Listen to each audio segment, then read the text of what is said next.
First Thanksgiving Myths.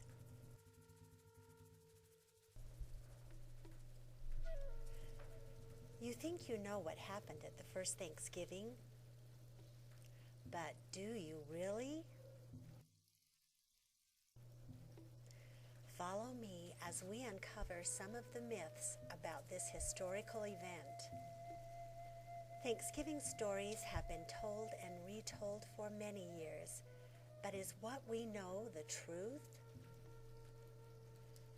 Every November, millions of people across America humbly gather together among family and friends to show gratitude and appreciation for all that they have.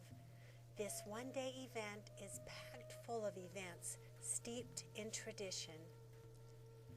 A feast so bountiful, one simply cannot help but to gorge themselves with turkey, mashed potatoes, stuffing, cranberries, pumpkin pie, and more.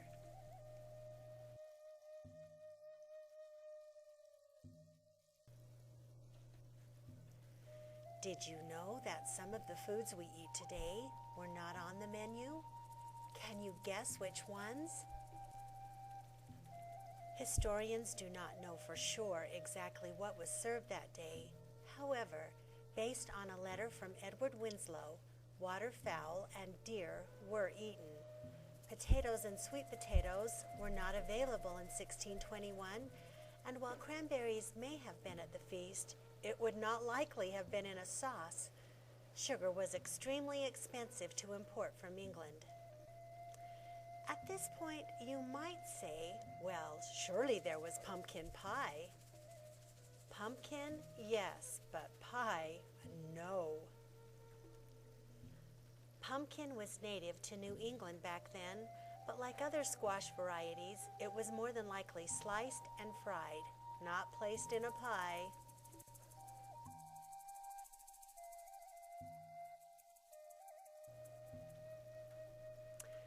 Thanksgiving was only a one-day event celebrated in November. No, Thanksgiving was actually celebrated for 3 days and happened sometime between September 21st and November 9th of 1621. Many of us believe that this gathering was the first of its kind. This is also not true.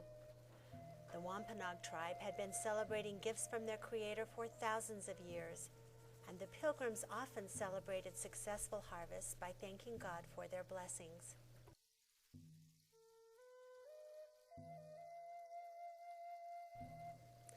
The Pilgrims and Wampanoags were friends. This is also not true.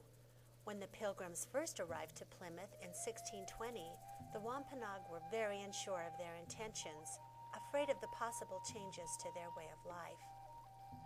Likewise, the Pilgrims had been told that the native inhabitants of the land were savages. These two groups of people, with the help of Squanto, a Wampanoag who could speak English, were civil toward each other, but they were not friends. After all of these years, the memories of that first Thanksgiving lingers in our hearts, and we celebrate the spirit of that feast every year. The food is not the same, but as we sit down to our Thanksgiving dinners, we can feel a sense of gratitude that these courageous men and women paved the way for the lives we now live, complete with turkey, mashed potatoes, and gravy.